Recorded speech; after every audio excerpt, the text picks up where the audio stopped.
रहीम के दोवे नीतिपरक है, बहुत कुछ जीवन में शिक्षाप्रद है। रहीम के दोवों पर अमल करें, रहीम के दोवों पर चलें, रहीम के दोवों को जीवन में अपनाएं तो जीवन सफल हो सकता है।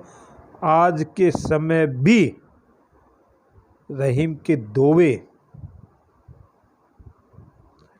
उतने ही महत्वपूर्ण है जिस समय रहीम के थे। रहीम ने अनुभव किया है जीवन का, और जीवन का अनुभव करते हुए रहीम ने बात कही है।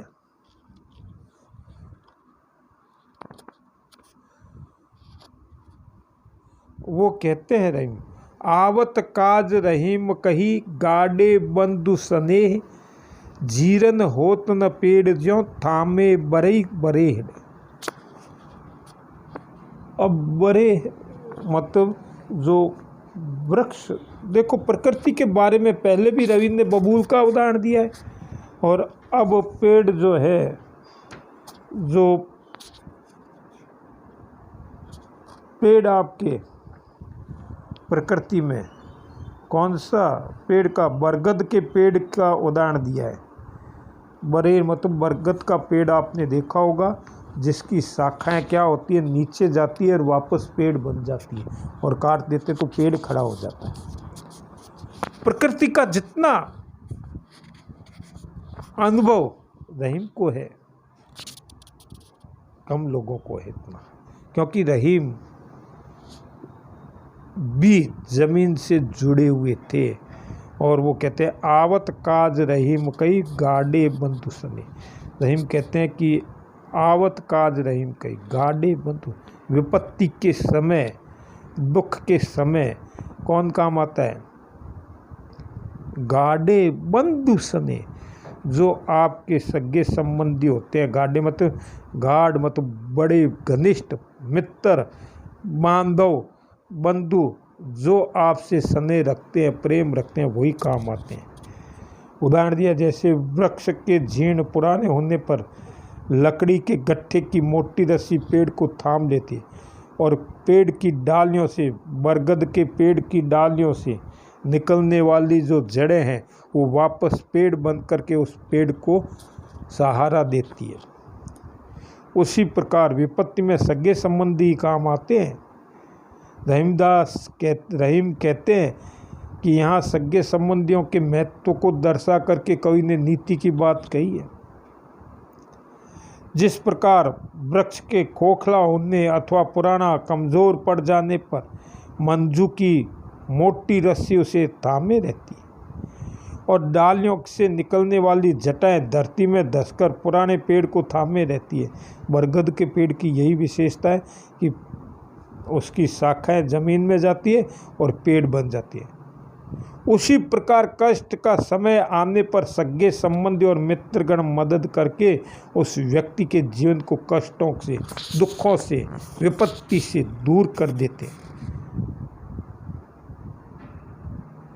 पराये व्यक्तियों से, पराये जनों से आप दुख के समय कोई आशा नहीं कर सकते, या वो आपकी मदद नहीं करेंगे, लेकिन आपके सगे संबंधी जो आपके हैं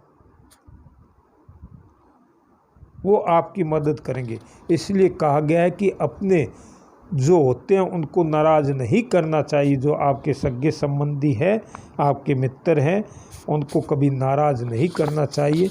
विपत्ति के समय वही आपकी रक्षा करेंगे। आपने इतिहास पढ़ा होगा, हल्दी घाटी के युद्ध के बारे में आपने पढ़ा होगा। महाराणा प्रताप और शक्ति सिंह का उदाहरण आपने हिंदी साहित्य में कहीं पढ़ा होगा। जब महाराणा प्रताप घायल अवस्था में हल्दी घाटी के युद्ध से निकले थे, उसके पीछे 2 सैनिक लग गए, उसके पीछे शक्ति सिंह लग गया।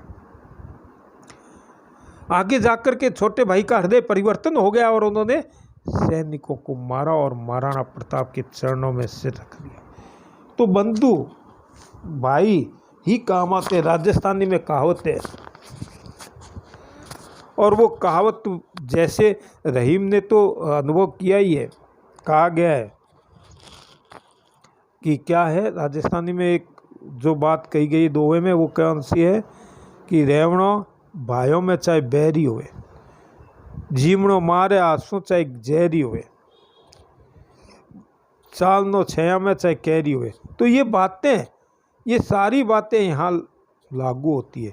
भाइयों के बीच में रहना, बंधुओं के बीच में रहना, मित्रों के बीच में रहना, मित्रों को कभी नाराज मत करना, ऐसी शिक्षा रहीम देते हैं। और पेड़ के द्वारा समझाते हुए देते हैं, बरगद के पेड़ के द्वारा ये सारी बातें समझाते हुए रहीम कह रहे हैं।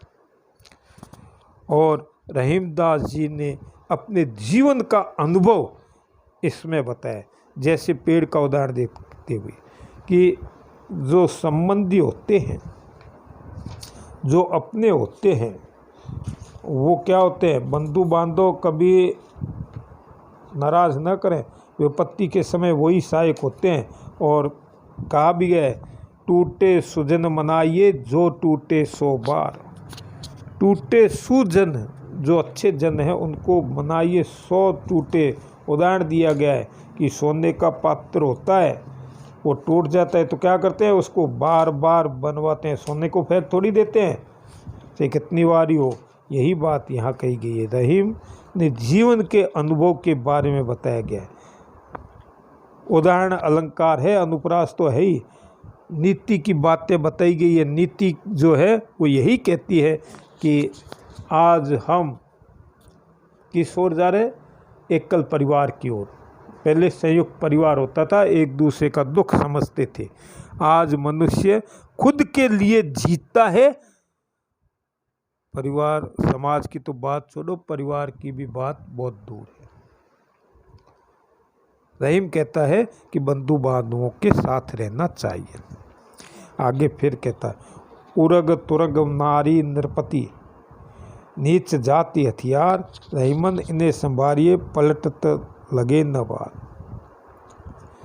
यहाँ देखो, आज के संदर्भ में ये दोहा जो है वो थोड़ा अजीब सा है। आज के संदर्भ में इसकी व्याख्या नहीं कर सकते। आज के संदर्भ में ऐसे दोहे नहीं हो सकते, चूँकि मैंने पहले भी आपको बताया है कि हम अगर किसी की विवेचना करें, किसी के बारे में कुछ विचार रखें, तो उस समय के इतिहास, उस समय की परिस्थिति को भी ध्यान में रखना हमें होगा। अगर हम उस समय की परिस्थिति, उस समय के इतिहास को ध्यान में रखेंगे और उसकी विवेचना करेंगे, उसकी व्याख्या करेंगे, तभी सही होगा। कुछ बातें सही है, कुछ इसमें गलत है। रहीम कवि कहते हैं, उरग तुरंग नारी नृपति। उरग किसको कहते हैं, सांप को। उरग जो पीठ के बल चलता है, तुरंग में तो घोड़ा, नारी नृपति, नृपति में तो राजा, नीच जाति हथियार, रहीमन इन्हें संभालिए पलट लगे ना। रहीम कहते हैं कि सांप घोड़े, सांप घोड़ा, स्त्री, राजा, नीच जाति के व्यक्ति और अस्त्रों को सावधानीपूर्वक संभालना चाहिए, क्योंकि इनके विपरीत होने पर विलंब नहीं लगता। ये विपरीत होकर के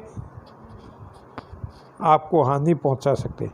कवि ऐसे जीवों के, ऐसे व्यक्तियों के स्वभाव के बारे में बताया है कि विपरीत आचरण करने के लिए ये प्रसिद्ध है।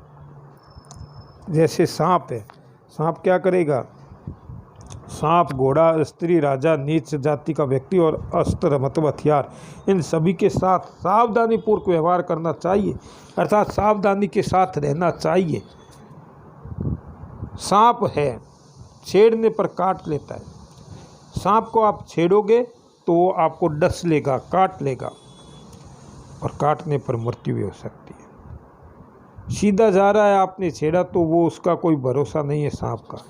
घोड़ा बिगड़ जाए तो सवार को गिरा देगा, उस पर जो बैठा है उसको वो गिराते हुए समय नहीं लगाएगा, गिरा करके मार देगा। और स्त्री के लिए भी कहा है, स्त्री कभी भी धोखा दे सकती है, नारी कभी भी धोखा दे सकती है। ये आज के संदर्भ में इसकी व्याख्या हम नहीं कर सकते। जरूरी नहीं है कि स्त्री धोखा दे, पतिव्रता नारियां होती है, और बहुत सी महिलाएं होती है जो धोखा नहीं देती है, पुरुष। ये जरूर नहीं कि नारियां ही धोखा देती है, पुरुष नहीं देते। लेकिन रहीम ने तो कह दिया, नारी के बारे में कह दिया, तो हमें तो ये पढ़ना ही पड़ेगा। बहुत से दोहे दूसरा भी लगा सकते थे। नृपति राजा जो है, राजा कभी भी नाराज हो सकता है, उसके बारे में हम कह नहीं सकते। और नीच जाति का व्यक्ति कभी भी दगा दे सकता है, धोखा दे सकता है।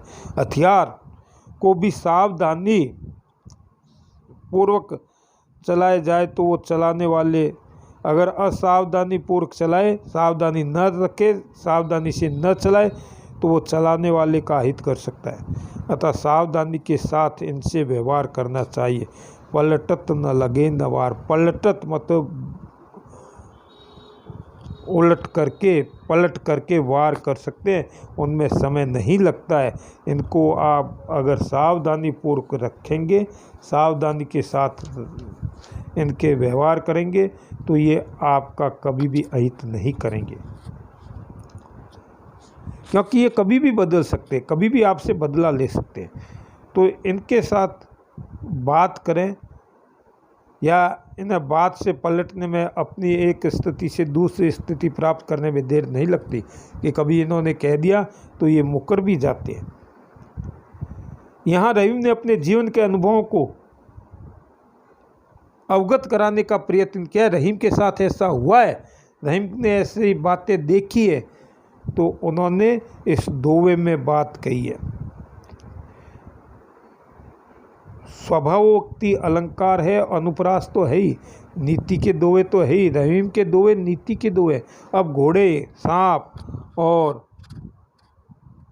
हथियारों की बात करें तो सही है, लेकिन राजा की बात करें वो भी सही है, लेकिन दो बात कही है, नारी और नीच जाति। ये नहीं है कि हमेशा ये धोखा ही देते हैं, नारी हमेशा धोखा देती है, ये नहीं। नारी को भी संभाल करके रखें, उनके अनुसार चलें। तो ये बात यहाँ रहीम ने कही है। रहीमदास जी ने नीति की बातें बहुत ही सुंदर ढंग से कही है, और नीति परक दोहे कहे हैं जो जीवन में अपनाने के आपको सहायक होते हैं। अगर इन बातों पर चलें, जैसे मान लो कि कहीं सांप आ जाए, कहीं और हो जाए, और उनसे दूर रहें, तो आपका जीवन में फ़ायदा ही होगा। नीति की बातें कही है। नीति कहते हैं कि नीति के अनुसार चले, ऐसा होता है। यही बातें रहीम के दोहों में शिक्षाप्रद है, शिक्षा दी गई है, शिक्षा प्राप्त कर सकते हैं रहीम के दोहों से, और बहुत कुछ रहीम ने इसमें बताया गया है।